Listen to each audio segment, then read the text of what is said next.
మధుప్ గారు ప్రధానంగా చూస్తే ఏదైతే ఈ మూవీ నేపథ్యం కనిపిస్తుంది ఇవన్నీ కూడా సో అంటే ఒక ఎక్స్పెక్టేషన్స్ అనేవి కూడా చాలా వరకు ఉంటాయి. సో ఆ ఎక్స్పెక్టేషన్లో ప్రజలు అంటే ప్రేక్షకులు రావడానికి ఎంతవరకు హోప్ ఉండేది? ఎందుకంటే ఈ వ్యవసాయం ఒక దేశానికి వెన్నుముక అంటూ కూడా ప్రధానంగా ఎప్పటి నుండో ఉన్నమాట. అయితే దాని మీద ఎన్నో విమర్శలు కావచ్చు. సో ఇటువంటి ఒక కాన్సెప్ట్తో మరి వస్తున్నారు కదా, అసలు ఏంటి అసలు మీరు ధైర్యం ఎట్లా? బేసిక్గా అదేనండి. వ్యవసాయాన్ని మేము పాత పద్ధతిలో చెప్పుంటే మీరు అన్నట్టు భయపడేవాళ్ళు.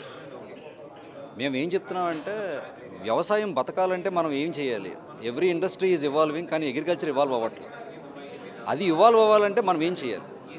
సో చదువుకున్నాడు వ్యవసాయం చేస్తే ఏం జరుగుతుంది? ప్రాబ్లం ఎక్కడ వస్తుందంటే చదువుకున్నాడు వ్యవసాయంలోకి రావడానికి భయపడుతున్నాడు, రానివ్వట్లేదు. కానీ ఈ సినిమా ఖచ్చితంగా రేపొద్దున వాళ్ళని రప్పిస్తుందేమో అని ఒక ఆశ. అట్ ద సేమ్ టైం ఈ లవ్ ట్రాక్లో వచ్చేది ఏదైతే హోప్ ఉందో, ఈ వెంటిలేటర్ సిస్టమ్ మీద ఉన్న మ్యారేజ్ సిస్టమ్ అనేది వెంటిలేటర్ మీద ఏదైతే ఉందో అది అంపసై అంటాం కదా తెలుగులో. ఈ అంపసైని కూడా ఖచ్చితంగా మనం ఆన్సర్ ఇస్తామేమో.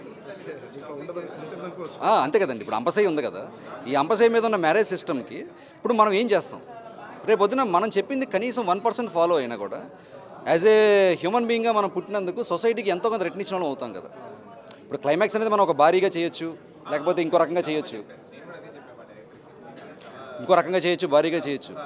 కానీ ఖచ్చితంగా థాట్ ప్రొవోకింగ్గా చేసామనుకోండి, అది ఎంటర్టైన్మెంట్ చేస్తే. మేమేమి ఇప్పుడు కూడా చెప్తున్నాం కదా, మేము అసలు జంతుబాంబు సినిమా చేయలేదండి. 100% పాప్కార్న్ తింటూ కూల్ డ్రింక్ తాగుతూ సూపర్ ఎంజాయ్ చేసే సినిమా చేసాం. సూపర్ అంటే సూపర్ ఎంజాయ్ చేస్తారు మీరు. గుండు సుదర్శన్ గారి దగ్గర నుంచి, వైవా హర్ష గారి దగ్గర నుంచి, నెల్లూరు సుదర్శన్ గారి దగ్గర నుంచి ఈ ముగ్గురు చేసే కామెడీకి అసలు మీరు ఎండ్ కార్డు కూడా లేసారు అనేది, ఎండ్ స్క్రోలింగ్ అప్పుడు కూడా మీరు లేసారండి. అంత ఎంజాయ్ చేస్తారు. సరే, ఏవైతే ఈ మూవీస్ నేపథ్యంలో చాలా వరకు కూడా ఈ ఫ్యామిలీ ఎంటర్టైన్మెంట్తో చాలా వరకు హిట్ అవ్వడం కావచ్చు, లేదంటే ఇటు హర్రర్ జోనర్స్ కావచ్చు. ఇంకో వెర్షన్ చూసుకున్నట్లయితే ఏదైతే ఇటు ఇది ఒక ఏదైతే ప్రయోగాత్మక పక్కన పెట్టినా, సో ఇప్పుడు వస్తున్నది ఏదైతే ఒక వైలెన్స్ అనేది చాలా పెద్ద ఎత్తున చాలా వరకు లైక్ చేస్తున్నారు, అంటూ టాప్ హిట్స్ అనేది అవుతున్నాయి.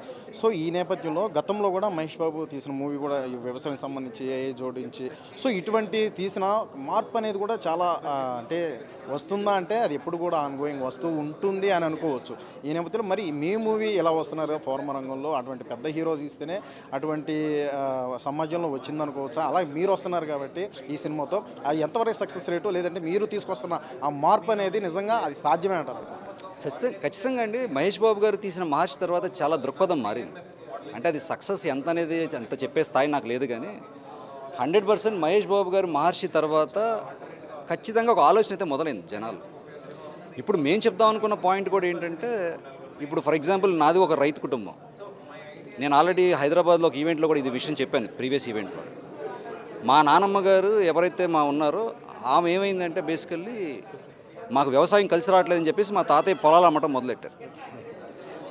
ఆమె ఇంకొక స్టేజ్ వచ్చాక ఎందుకు అమ్ముతున్నారని చెప్పి మా తాతయ్యని అడిగితే, మా తాతయ్య కలిసి రాకపోతే నన్ను ఏం చేయమంటామని చెప్పి మా తాతయ్య క్వశ్చన్ చేశారు. అంటే వ్యవసాయం కలిసి రావట్లేదంటే దాని ఉద్దేశం ఏంటంటే మనం మార్పు చెందాలి కదా. సో మనం మారితేనే కదా ఒక ఇండస్ట్రీ మారేది. మనం మారకుండా పాత పద్ధతిలోనే చేసుకుంటూ వెళ్తే ఎంతకాలానికి మనం మారుతాం?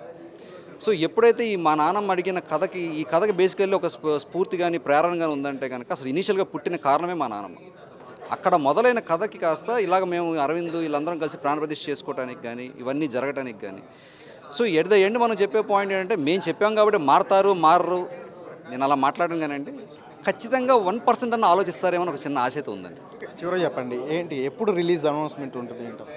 100% డిసెంబర్ మన జాన్ 30 కానీ 31 కానీ ఒక డేట్ అనౌన్స్ చేస్తామండి. నేను maybe next Friday Saturday announce చేశాక రిలీజ్ డేట్ ఫిబ్రవరిలో ఖచ్చితంగా ఉంటుంది. సో 100% ఈ సినిమా ఖచ్చితంగా మేము అనుకున్న సాధిస్తామని అయితే ఎక్కడో నమ్ముతున్నాం. అట్ ద సేమ్ టైం ఇంకొక చిన్న ఫైనల్ వర్డ్, మీరు లాస్ట్ క్వశ్చన్ అన్నారు కాబట్టి ఫైనల్ వర్డ్ చెప్తున్నా.